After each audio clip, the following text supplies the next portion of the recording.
성경 말씀 로마서 1장을 보겠습니다. 로마서 1장 24절에서 32절까지 말씀 제가 읽겠습니다. 로마서 1장 24절에서 32절입니다.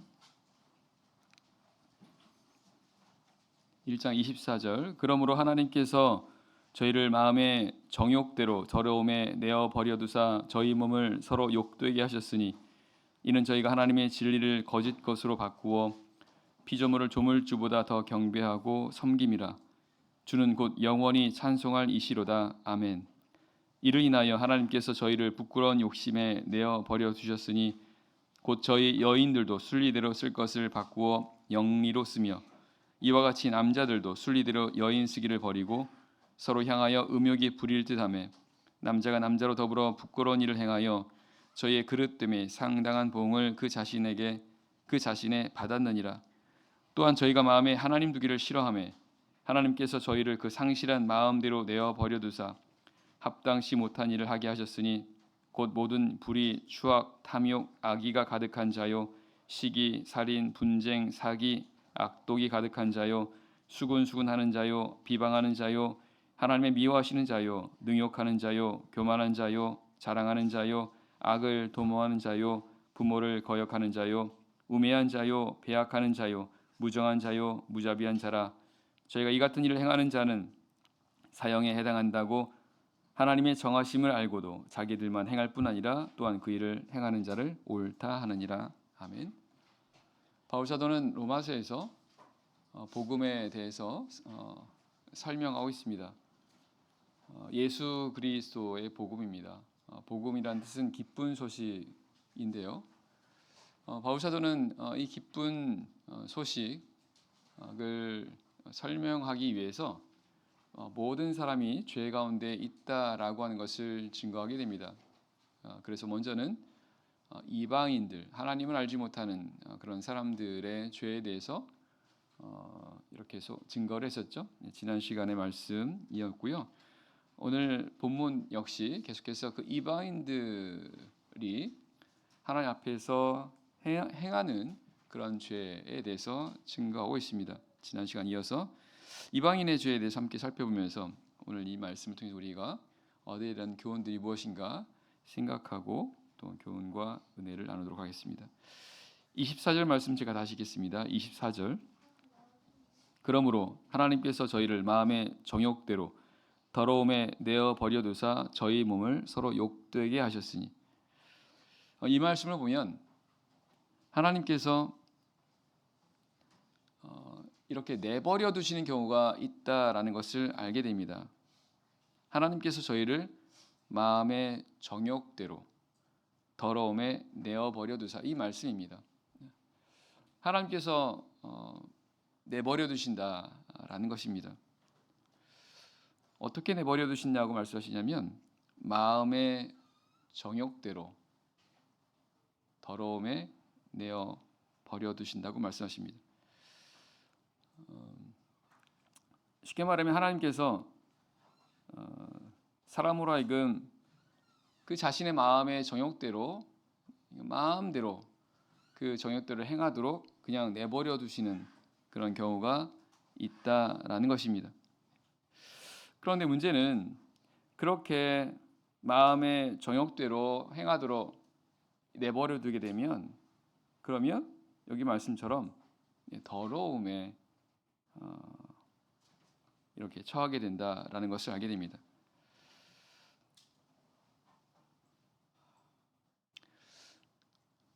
사람이 자신의 마음의 정욕대로 이렇게 행하게 되면 그리고 그것을 자기 원하는 대로 하게 되면 이와 같이 더러움 가운데 처하게 된다라는 그런 말씀이십니다. 왜냐하면 성경은 사람의 마음에 대해서 이렇게 부패되어 있다는 것입니다. 예레미야 17장 9절 말씀에 만물보다 심히 거짓되고 부패한 것이 마음이라고 말씀하십니다. 그러다 보니까 사람이 자기 마음 속에 있는 이런 정욕이죠, 욕망이죠. 이것을 따라서 마음대로 하게 되면 그러면 점점 부패하게 되고 그리고 점점 거짓된 그런 상태로 갈 수밖에 없다라는 것입니다. 그래서 사람이 자기 마음대로 하는 것이 결코 좋은 게 아니라라는 것을 성경은 말씀하고 있습니다. 자기가 하고 싶은 대로 자기 있는 마음 그대로를 따라서 하는 것이 결코 좋은 것이 아니다라는 것입니다.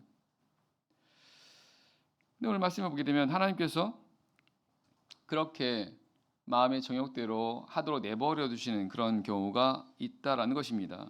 언제입니까? 그러므로라고 하는 것은 그 앞에 있는 말씀을 이어받은 것이죠. 그러므로 하나님께서 저희를 마음의 정욕대로 더러움에 내어버려 두사라는 것은 이제 그 앞에 있는 상황과 연결되는 겁니다. 그 앞에 있는 상황을 보면 이제 하나님께서 사람들에게 하나님을 알만한 것을 저에게 보이셨다 이런 말씀이 있습니다. 특별히 하나님께서 만물을 통해서 하나님의 영원하신 능력과 신성을 분명히 보여 알게 됐다, 알게 하셨다고 말씀하십니다. 하나님께서 분명히 하나님을 알 수 있게 하셨다라는 것입니다. 그럼에도 불구하고 하나님께서 분명히 알게 하셨음에도 불구하고 그 하나님을 인정하지 않고 하나님을 믿지 않고 하나님께 순종하지 않는 그런 자들에 대해서 그런 자들이 바로 이렇게 될 거라고 하나님께서 말씀하고 계시는 것입니다. 그런 사람들에 대해서 하나님께서 자기 마음의 정욕대로 하도록 그냥 내버려 두신다라는 것입니다. 그럼 그렇게 하나님께서 내버려 두게 되면 그건 결국은 점점 이렇게 부패하게 된다라는 거죠. 그래서 이건 결코 좋은 게 아니라 이거는 재앙이라는 것을 알게 됩니다. 하나님께로부터 저주받는 바로 그런 상황이라는 거죠. 시편 87편 12절에는 이렇게 말씀하십니다. 하나님께서 말씀하십니다. 그러므로 내가 그 마음에 강팍한 대로 버려두어 그 임의대로 하였도다라고 말씀하십니다. 하나님께서 마음에 강팍한 대로 행하도록 그냥 내버려 두셨다라는 것입니다. 마음대로 행하도록, 강팍한 마음대로 행하도록 하나님께서 그냥 버려 두셨다라는 것입니다. 언제요? 내 백성이 내 소리를 듣지 아니하며. 하나님께서 말씀하시는데 그 말씀을 듣지 않고 계속 거부했을 때 하나님께서는 그들로 하여금 그들이 마음대로 행하도록 그냥 내버려 두신다는 것입니다. 그럼 그렇게 되면 오늘 말씀처럼 점점 이 더러움에 처하게 되는 거죠. 점점 부패하게 되고 점점 악해지는 그런 상태가 된다는 것을 알게 됩니다.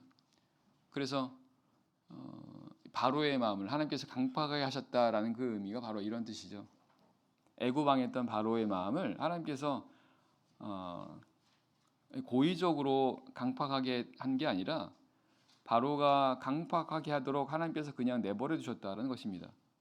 그러니까 하나님께서 그냥 내버려 두시니까 바로가 자기 마음대로 하나님 백성들에 대해서 악을 행하게 되죠.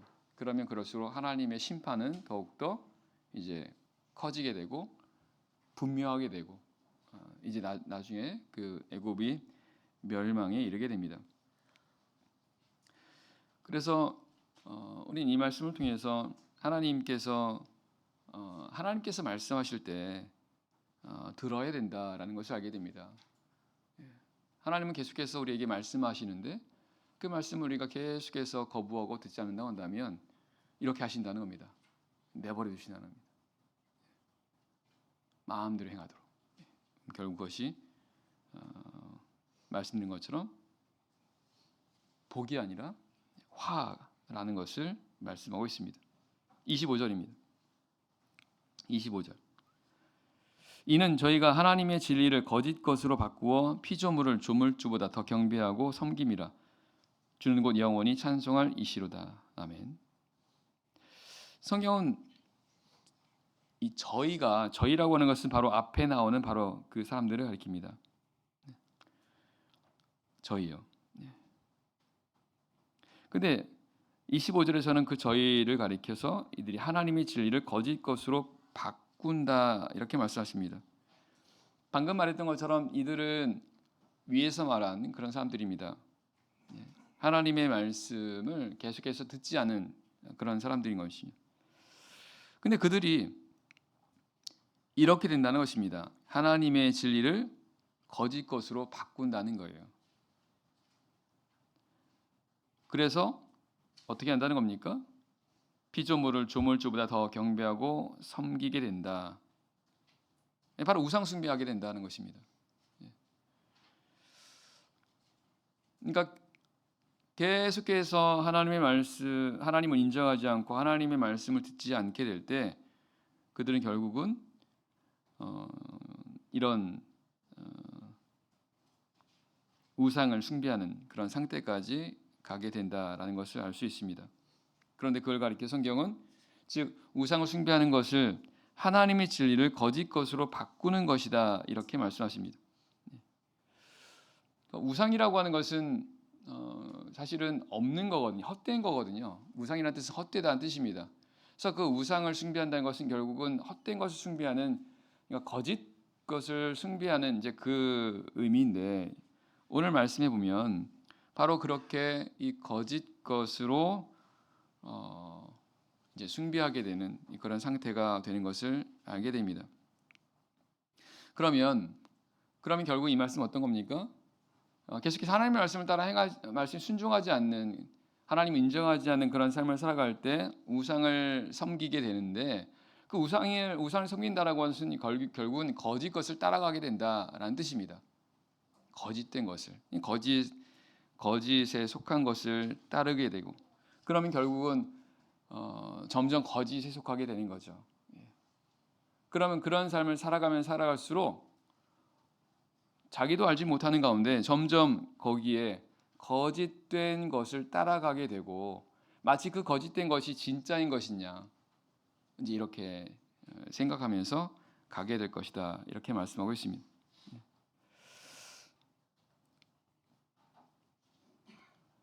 우상이라고 하는 것은 하나님처럼 중요하게 여기는 것입니다. 하나님을 섬기는 것처럼 그 섬김의 대상, 하나님처럼 섬김의 대상이 되는 것이 다 우상인데요. 이렇게 우상을 따라가는 그런 삶을 살게 되면 이런 거짓된 삶을 살게 된다는 것입니다. 그래서 가령 많은 사람들이 하나님처럼 이렇게 쫓아가는 것, 예를 들면 돈, 명예, 건강, 기타 등등, 이런 것들을 그런 하나님처럼 따라가는 그런 삶을 살게 되면요, 이 거짓에 속하게 된다는 것입니다. 그러니까 점점 본인이 거짓된 것에 이렇게 미혹된다라는 것입니다. 진짜가 아닌데, 참된 것이 아닌데 마치 이것이 참된 것인 것처럼 본인이 거기에 뭔가 속으면서 살아간다는 거예요. 디도 3장 3절은 이렇게 말씀하십니다. 우리도 전에는 어리석은 자요, 순종치 아니한 자요, 속은 자요, 각색 정욕과 행락의 종노릇한 자요 라고 말씀하십니다. 성도들이요, 믿는 자들이 그 전에는 이랬었다는 것입니다. 우리도 전에는 어리석은 자요, 순종치 않은 자요, 속은 자라는 것입니다. 속았다는 것입니다. 그래서 어떻게 살았다는 것입니까?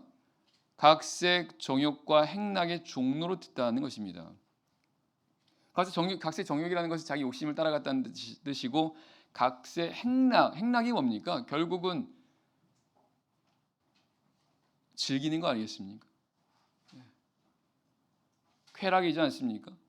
그러니까 이런 것들을 따라갔다는 겁니다. 그럼 이런 것들을 왜 따라갔다는 거예요? 이런 걸 따라가게 되면 그러면 자신에게 좋을 것 같아서, 자신이 행복하게 될 것 같아서 이걸 따라갔다는 겁니다. 근데 성경은 그걸 가리켜서 속았다는 것을 말씀하십니다. 속았다는 겁니다. 그걸 따라가게 되면 정말로 행복한 삶을 행복하게 될 거라고 생각을 하고 따라가는데 아니라는 것입니다. 거짓된 거였다는 것입니다. 그래서 오늘날 하나님 외에 따라가는 그 모든 어떤 그런 대상들이 있다고 한다면 다 그렇게 된다는 것입니다. 속게 된다는 것입니다. 왜냐하면 오늘 말씀처럼 그런 것들이 결국은 거짓된 것에 속하는 것이라는 것입니다. 디모데전서 6장 10절은 이렇게 말씀하십니다. 돈을 사랑함이 일만 악의 뿌리가 되나니 이것을 사모하는 자들이 미혹을 받아 믿음에서 떠나 많은 근심으로 자기를 찔렀도다. 돈을 사랑하는 것,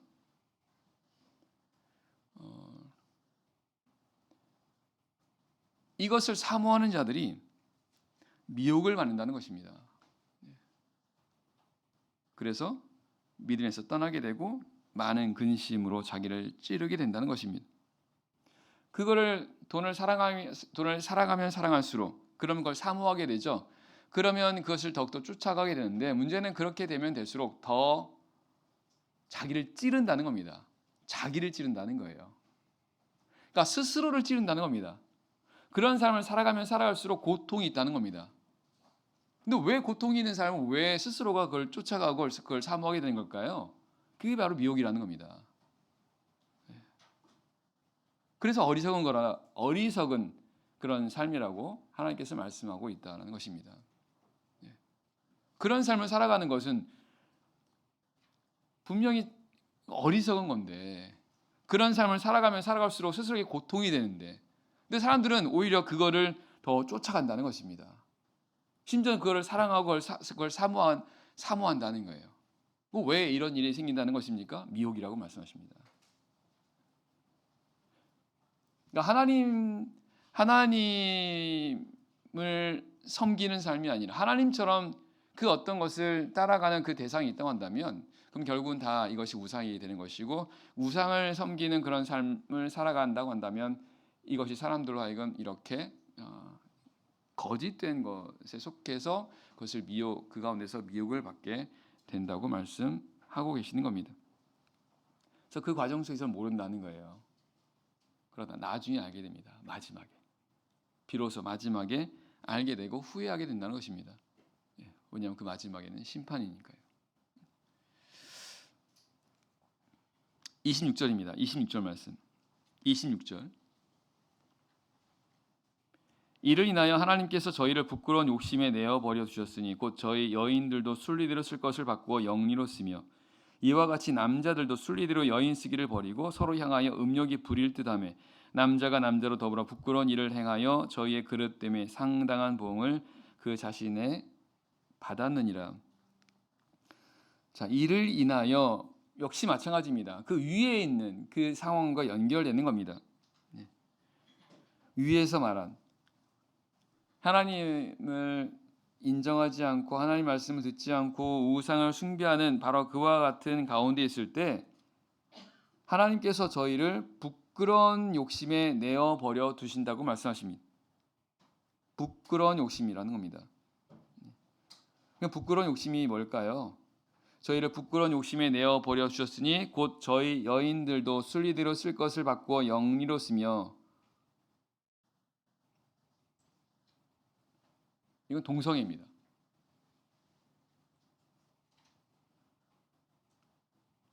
하나님의 창조의 질서는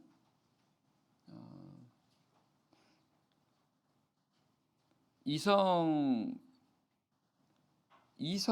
간에 있어서의 어떤 그런 관계를 말하는데 여기 말씀해 보게 되면 이성이 아니라 동성이죠. 동성이 동성을 향해서 그런 음욕을 갖게 되고 그리고 그것이 불일 듯 일어나는 어떤 이런 것은 결코 하나님께서 생각하신 그 창조의 모습은 아니라는 것입니다. 이걸 동성애라고 말하죠. 성경은 이 구약 성경에서는 이 동성애를 가릴 때 동성애를 하나님께서 가증히 여기시는 것이라고 말씀하십니다. 그리고 그런 가운데 있는 사람은 반드시 죽이라고 말씀하십니다. 레위기 말씀에 보게 되면요. 근데 이런 것들이 왜 일어나게 되는 것을 알 수 있습니까? 이를 인하여 하나님께서 저희를 부끄러운 욕심에 내어 버려 두셨으니, 부끄러운 욕심, 그러니까 이런 상태에 계속 머물게 될 때 부끄러운 욕심에 내어 버려 둔다는 것입니다. 아까 말씀드린 것처럼 하나님께서 저희를 마음의 정욕대로 내어 버려 두신다, 이런 표현이지 않습니까? 그 마음에 자기 마음이 하고 싶은 대로 하게 될 때 점점 어떻습니까? 점점 부패하게 된다고 말씀드렸지 않습니까? 그런 가운데 있을 때 여기 보면 부끄러운 욕심을 점점 부끄러운 욕심대로 점점 하게 된다는 것입니다. 이 부끄러운 욕심이라는 것은 바로 타락한 어떤 성적인 욕망이라는 것을 알게 됩니다. 이런 상태가 되면 점점 이렇게 타락한 어떤 성적 욕망을 추구하게 된다는 겁니다. 그러다 보면 결국은 여기 말씀처럼 결코 있어서는 안 되는 이와 같은 악한 그런 성적인 그런 범죄까지 이르게 되는 것을 성경은 말씀하고 있습니다. 성경이 이걸 가리켜 뭐라고 말씀하십니까? 순리대로 쓸 걸 바꾸어 영리로 쓰며, 그러니까 순리라고 하는 것은 이제 말 그대로 어떤 그런 거지 않습니까? 근데 그게 아니라 영리라는 겁니다. 이거는 뭔가 꼭 뭔가 이제 정상이 아닌 거죠. 순리라고 하는 것이 뭔가 정상적이라고 한다면 영리라고 하는 것은 비정상이라는 것입니다. 결국은 이와 같은 상태에 있을 때 점점 비정상적인 그런 모습으로 된다라고 말씀하세요. 특별히 이런 어떤 성적인 욕망이라는 것입니다. 결국은 사람의 타락할 때 타락의 마지막은 이런 성적으로 타락하게 되는 것을 알 수 있고, 그리고 그것이 이제 동성애라고 하는 그런 상태가 되는 것을 알 수 있습니다. 창세기 보게 되면 소돔과 고모라 성이 하나님의 심판을 받게 되는 것도 바로 이 동성애가 이 소돔과 고모라에 만연돼 있었기 때문이라는 것을 알게 됩니다. 오늘 말씀에 보면 그런 어떤 이런 욕망들이요, 27절 말씀 보게 되면 이와 같이 남자들도 순리대로 여인 쓰기를 버리고 서로 향하여 음욕이 부릴 듯한다라고 됐습니다. 음욕이요, 이게 정말 어떤 불같이 일어나는 그런 상태가 된다는 것을 알 수 있습니다. 처음에는 어떻습니까? 처음에는 부끄러운 욕심이 생겨요. 이제 이게 말했던 타락한 성적 욕망이라고 말씀드렸습니다. 그러니까 하나님의 어떤 그런 하나님을 섬기는 이런 삶 가운데 계속해서 있지 않게 될 때 결국은 자기 욕망을 따라가는 그런 삶을 살게 되면 사람은 하나님께서 주시지 않은 그런 정상적인 욕망이 아니라 비정상적인 그런 욕망을 갖게 되는데, 이제 그게 성적인 타락된 그런 욕망이라는 겁니다. 근데 그것이 점점 이제 커지게 되는 거죠. 그래서 이제 동성애로 이어지게 되고, 그리고 그런 동성애의 상태에서 서로 향해서 음욕이 부릴 듯하게 되는, 정말 완전히 타락한 그런 상태까지 가게 되는 것을 알 수 있습니다.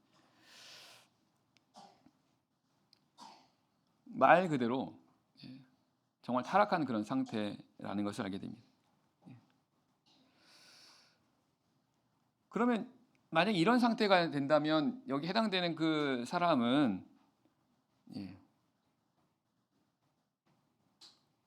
결코 행복할 수 없죠. 왜냐하면 사람은 양심이라는 게 있습니다. 양심. 아무리 악한 사람도 양심이라는 게 있지 않습니까? 그러면 자기 마음 가운데, 그래서 여기 말씀은 부끄러운 욕심이라고 말하지 않습니까? 부끄러운, 본인이 느끼기에 수치스럽다는 것입니다. 안다는 거예요. 근데 그런 마음이 그런 수치스러운 마음이 계속해서 생겨나게 된다고 한다면 본인은 괴롭겠죠. 양심이 있으니까. 그러나 그럼에도 불구하고 그런 욕망이 계속 일어나는 겁니다. 그러면 그런 욕망을 이제 채우려고 하겠죠. 어떻게든 그걸 채우려고 하게 된다는 것입니다. 그럼 이제 그 욕망을 이제 어떻게든 채우게 되면 이제 그 욕망은 거기서 끝나는 게 아니라 더 커지게 될 거라는 겁니다. 그러면 더 커진 욕망을 채우기 위해서 더 많이 그런 욕망을 더 따라가는 그런 삶을 살게 될 것이고, 그러면 더 악한, 더 부끄러운 이런 삶을 살아가게 되면서 이제 이게 계속 악순환의 반복이 되는 거죠. 결국은 이런 악한 욕망의 종이 되는 그런 상태가 될 수밖에 없다는 것입니다. 욕망이 막 불일 듯 일어나는 어떤 그런 가운데서 마치 이제 갈증을 느끼고 그 갈증이 더욱더 커지는 그런 상태인 것처럼. 예. 그러면 이런 상태가 되면요,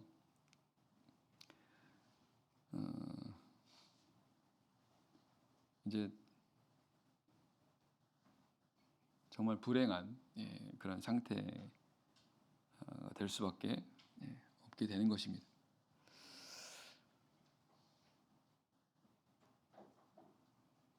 욕심이 잉태한즉 죄를 낳고 죄가 장성하니 사망을 낳느니라라는 말씀처럼요, 이 욕망이라고 하는 것은 계속 커지게 됩니다. 이런 하나님께서 주시지 않은 이런 악한 욕망도, 이런 악한 욕망은 계속해서 커지게 되는 거죠. 그러면 이제 그의 열매를 맺게 됩니다. 그 열매가 더욱더 많아지게 될 것이고 더욱더 커지게 될 것이고, 그러면 이제 그 사람은 그런 사람이 되는 거예요. 그럼 결국은 사망에 이르게 된다라고 이렇게 말씀하십니다. 성경은 이방인의 모습이 바로 이렇게 된 이런 상태가 된다라고 말씀하십니다. 이방인, 결국 하나님을 인정하지 않고 하나님을 알지만 그 하나님을 인정하지 않고 하나님께 순종하지 않으려고 하는 그런 가운데 있을 때 바로 이와 같은 상태가 되게 된다라고 이렇게 말씀하고 있습니다. 물론 하나님 안 믿는 사람들이 다 이렇게 되는 건 아닙니다. 하지만 이 말씀은요, 그런 가운데 지속될 때, 그리고 그런 가운데 더 스스로의 욕망을 더욱더 추구하는 그런 상태가 된다면 이렇게 될 거라고 하는 것을 말씀하고 있는 거죠. 그러면서 성경은 27절 끝에 이렇게 말씀하십니다. 저희의 그릇 때문에 상당한 보응을 그 자신에 받았느니라. 결국 이와 같은 상태가 되면 그 자신의 이런 그릇된, 즉 잘못 행하는 것에 대한 합당한 보응을 그 자신에 받았느니라라고 말씀하십니다. 이 받았다라고 하는 시제가요, 헬라어에는 현재 진행형으로 되어 있습니다. 그 말은 뭐냐면 계속해서 진행된다는 것입니다.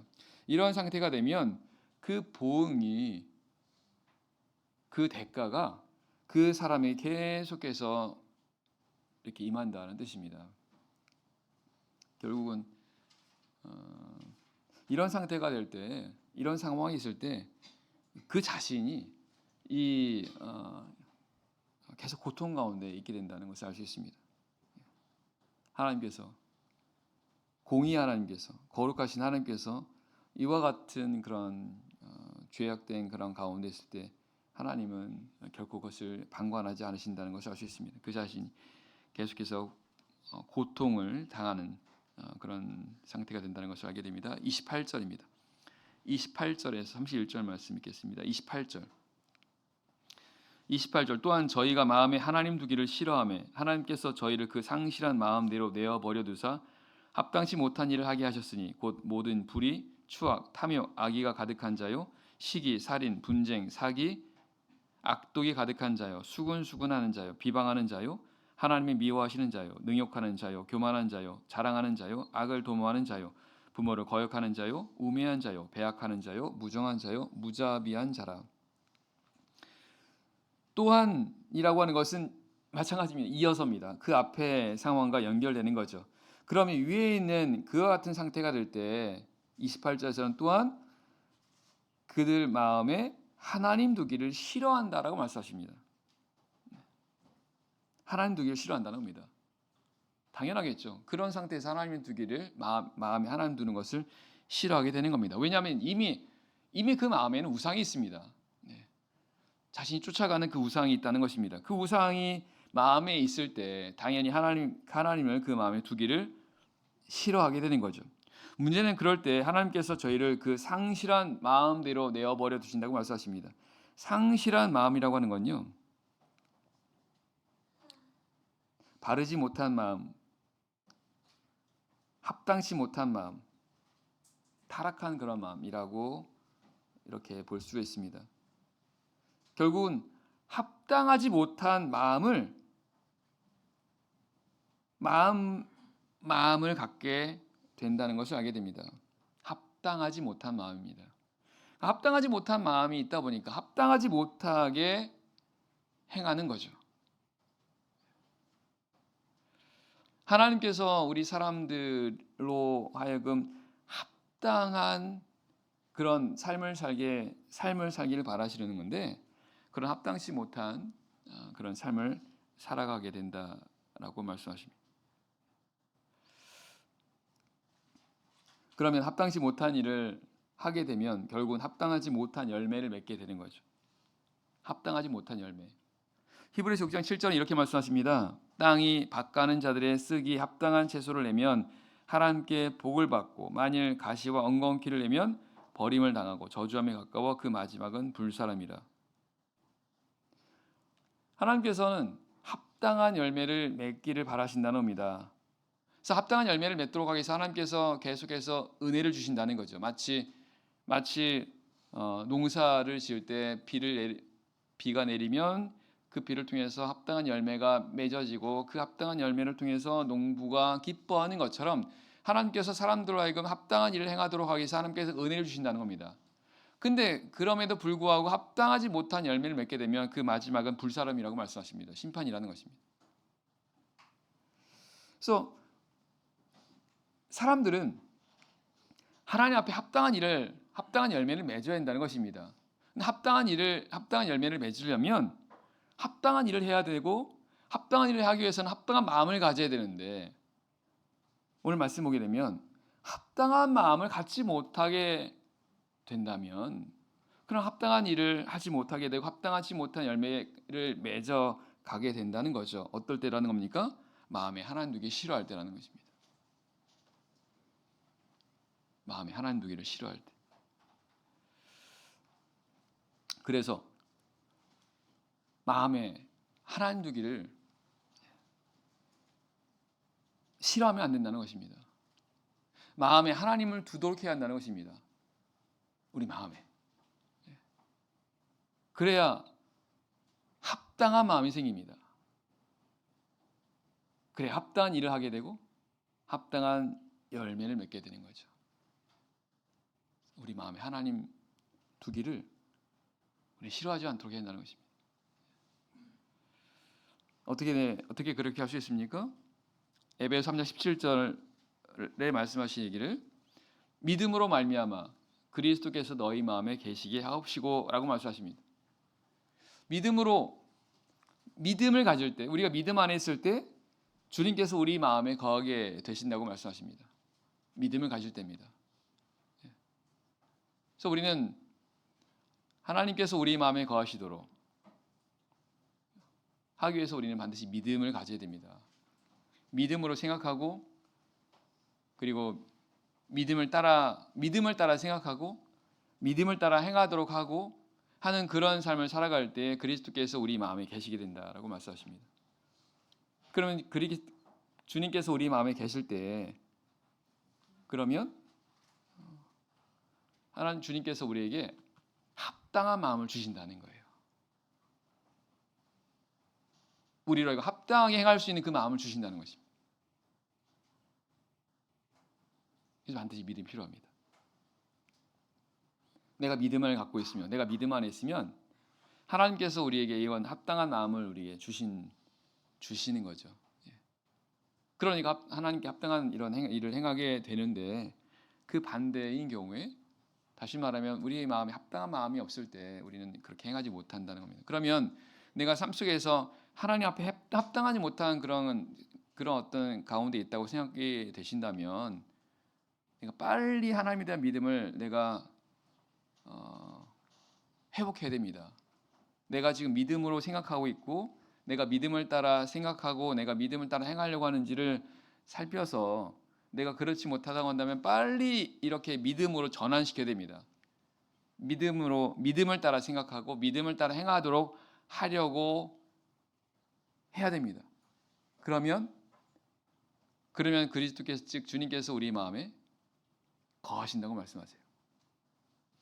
그러면 그때 합당한 마음이 우리 마음에 생깁니다.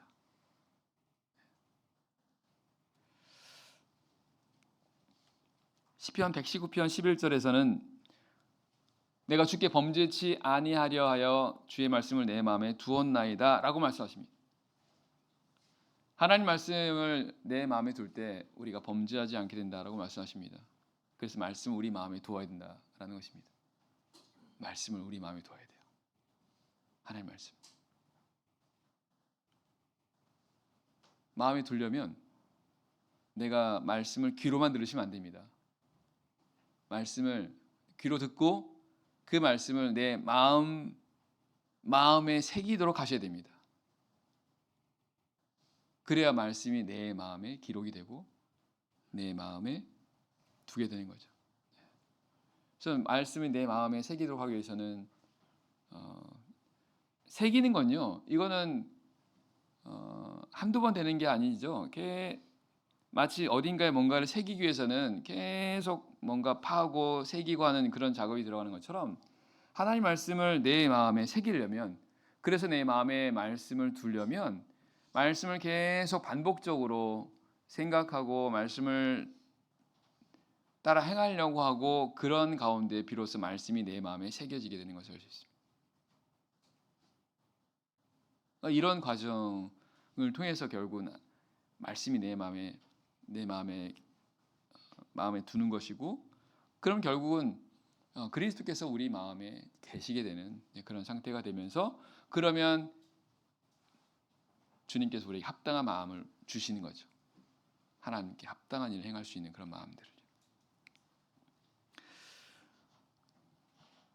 자, 오늘 본문에는 이방인에 대해서 계속 말씀하십니다. 이방인의 죄, 하나님을 믿지 않는 그런 사람들의 어떤 그런 그 죄에 대해서 말씀하시는데요. 자, 보면 공통점이 뭡니까? 하나님을 믿지 않는 사람들을 성경은 어떤 사람들이라고 말씀하십니까? 우상 숭배하는 자들을 말씀하십니다. 우상 숭배하는 자들이요. 결국 성경은 하나님을 안 믿는 자들을 어떻게 표현하고 있냐면 우상 숭배하는 자들이라고 말씀하고 있다는 것입니다. 당연하죠. 왜냐하면 하나님께서는 세상의 모든 사람들을 두 종류로 보십니다. 하나님을 믿는 자들과 하나님을 안 믿는 자들이죠. 하나님을 믿는 자들이 하나님 백성이고 하나님을 안 믿는 자들이 이방인이지 않습니까? 예.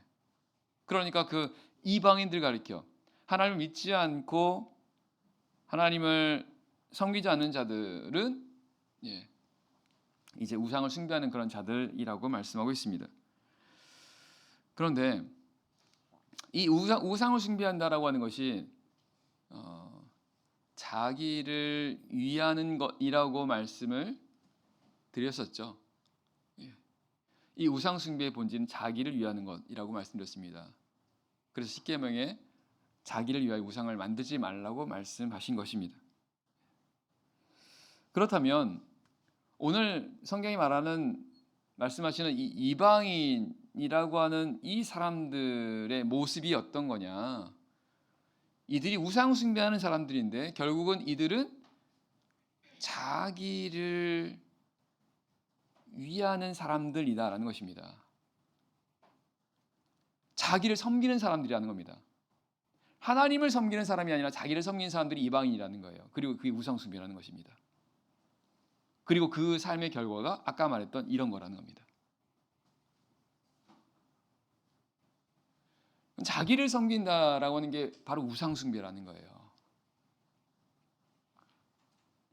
그래서 이방인이 다른 게 아니라요. 자기를 섬기는 게 이방인이라고 성경은 말씀하고 있다는 것입니다. 자기를 섬기는 게 뭡니까? 자기를 위하는 겁니다. 가장 먼저 자기를 위하는 겁니다. 가장 1순위가 자기라는 거예요. 이게 이방인이라는 것입니다. 그러나 그 이방인의 반대가 뭡니까? 하나님을 섬기는 거지 않습니까? 그럼 하나님을 섬긴다는 뜻이 뭐예요? 이방인 반대입니다. 나를 섬기는 게 아니라 하나님을 섬기는 거라는 겁니다. 하나님을 가장 우선으로 섬기고 하나님을 가장 중요하게 여기는 것. 그런 삶을 살아가는 게 바로 하나님을 섬기는 것이고 이게 하나님의 백성의 모습이라는 것입니다.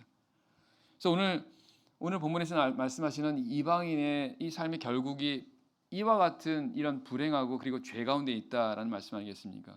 결국은 사람이 자기를 섬기는 삶을 살게 될 때의 삶은 결과는 이렇다라는 뜻입니다.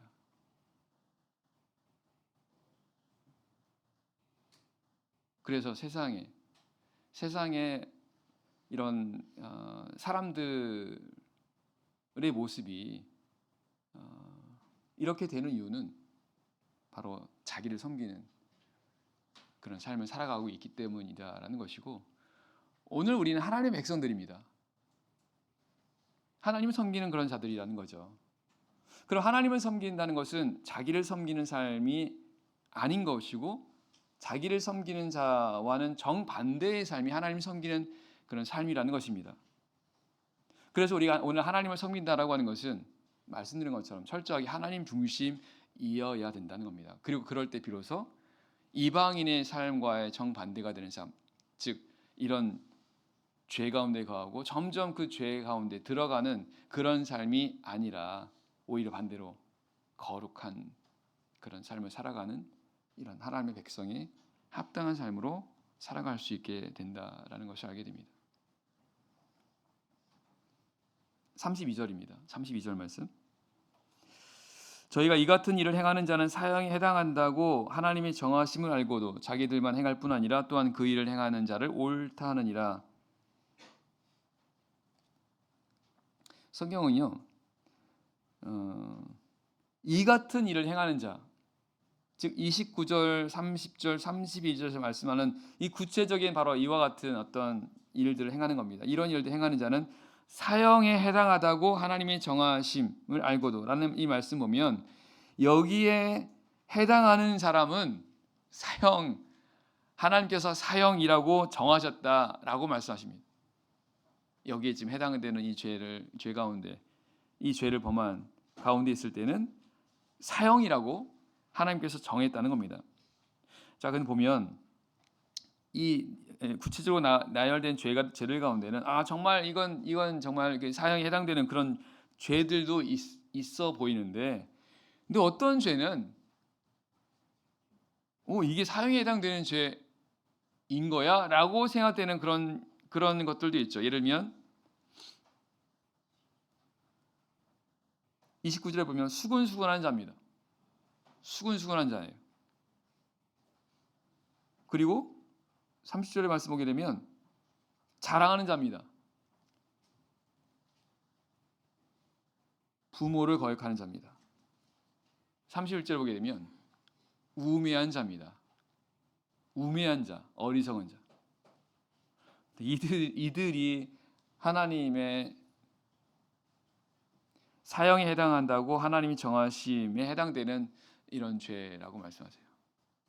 무슨 뜻입니까? 여기 해당되지 않는 사람은 없다는 것입니다. 다 여기 해당된다는 거예요. 그럼 결국은 사형이라는 겁니다. 하나님의 어떤 그 공의 원칙대로 한다면 여기에 해당되는 죄를 범한 사람은 다 사형이라는 것입니다.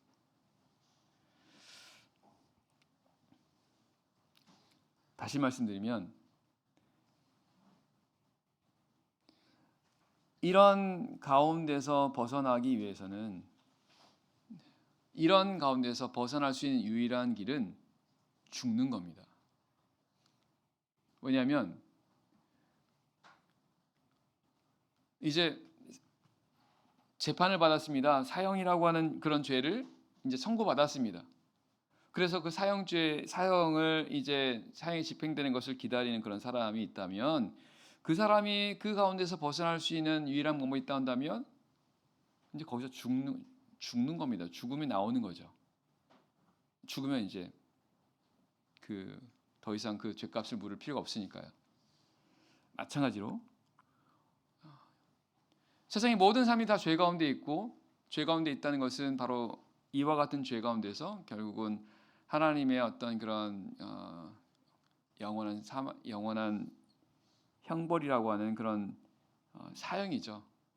영원히 죽는, 하나님과 영원히 단절되는 그런, 다시 말하면 지옥의 형벌을 피할 수가 없는데, 그 가운데서 유일하게 그 방법, 거기서 벗어날 수 있는 길이 있다면 죽는 겁니다. 죄 가운데서 죽는 것입니다. 그래서 예수님께서 이것을 위해서 세상에 오셨고 죽으셨다라는 것입니다.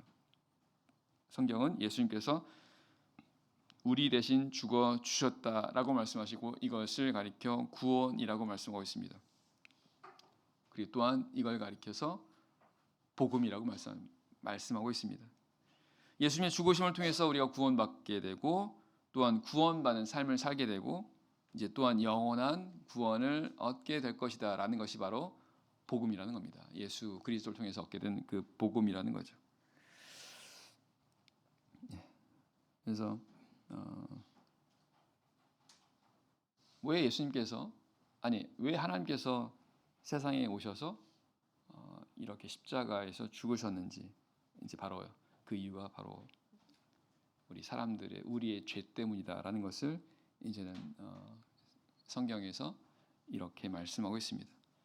이런 죄들에 대해서 이제 바울 사도는 계속해서 이제 증거하면서 한편으로는 우리 사람들이 얼마나 죄 가운데 있는지를 드러내고, 또 한편에서는 그럼에도 불구하고 그 하나님의 그 긍휼하심, 하나님의 이 구원하시려는 그 하나님의 뜻이 얼마나 또 큰 것인가를 또한 동시에 우리에게 보여주고 있습니다.